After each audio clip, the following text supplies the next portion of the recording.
Shalom Bapak Ibu, saudara dikasih Tuhan, selamat pagi. Kembali kita berjumpa di dalam GKK Menyapa. Mari sebelum kita baca, kita renungkan firman Tuhan, kita satukan hati, kita berdoa bersama. Bapa di surga, terima kasih untuk firman-Mu yang mau kami baca dan renungkan pagi hari ini.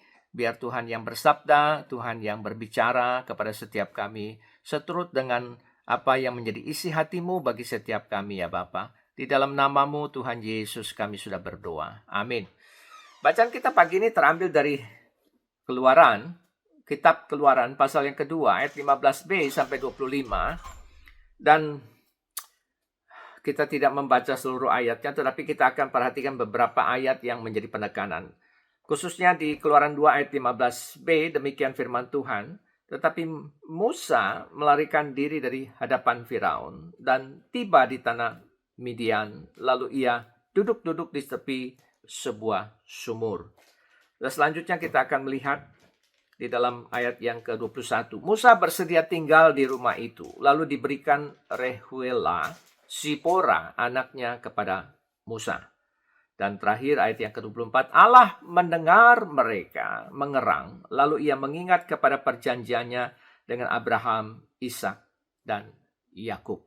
Nah Bapak Ibu susah dikasih Tuhan, bacaan kita pagi ini bicara tentang Musa yang melarikan diri dari Firaun, lalu ia menetap di Midian sampai Tuhan mengutusnya pergi untuk memimpin pembebasan umat Israel dari perbudakan di Mesir. Lalu dari bacaan kita pagi ini, saudara, apa yang dapat kita renungkan? Yang pertama, saudara, bahwa setiap tindakan akan menuai akibat, saudara. Kenapa Musa melarikan diri dari Firaun? Jawabannya jelas, karena Firaun berikhtiar ingin membunuh Musa terkait dengan tindakan Musa yang membunuh seorang Mesir karena orang Mesir itu memukul seorang Ibrani. Lalu apakah karena perkara itu Musa lantas berhenti melakukan sesuatu? Jawabannya tidak, saudara. Kenapa? Karena ternyata Musa tetap bertindak menolong anak-anak perempuan Rehuel yang hendak menimba air. Dan sebagai akibatnya dari tindakan itu, ia diangkat mantu oleh Rehuel dan mendapatkan seorang anak laki-laki, buah pernikahannya dengan Zipora, salah satu anak perempuan Rehuel. Dan dari hal ini, saudara, kita memahami bahwa setiap tindakan yang diperbuat pasti akan menuai akibat. Maka kita tidak perlu berhenti bertindak, tetapi berhati-hatilah dengan apa yang kita perbuat. Yang kedua, saudara, setiap seruan memohon pertolongan Tuhan pasti diperhatikannya. Nah, saudara, dari ayat yang ke-23 sampai 25, kita menyadari bahwa pergumulan, masalah, penderitaan bisa saja diizinkan Tuhan untuk kita alami sebagai umatnya.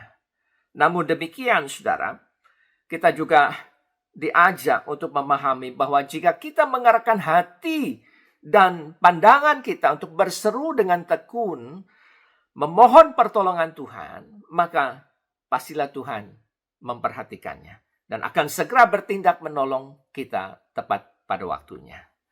Nah, saudara, kenapa demikian? Oleh karena Tuhan Allah kita itu setia pada janjinya. Nah, kiranya hal ini menjadi sebuah penghiburan bagi setiap kita, saudara, bahwa sekalipun Tuhan mengizinkan kita mengalami penderitaan, pergumulan, tetapi ia tetap setia pada janjinya dan dia akan segera menolong kita yang dengan tekun berseru kepadanya. Amin. Mari saudara satukan hati, kita berdoa bersama. Bapa di surga, terima kasih untuk firman-Mu yang boleh kami baca renungkan pagi hari ini. Kiranya Tuhan yang memeteraikan itu dan terus mengingatkan kami agar kami boleh menghidupi firman-Mu itu dalam setiap aspek kehidupan yang kami jalani hari ini dan selanjutnya. Berkati juga seluruh kegiatan yang kami mau jalani.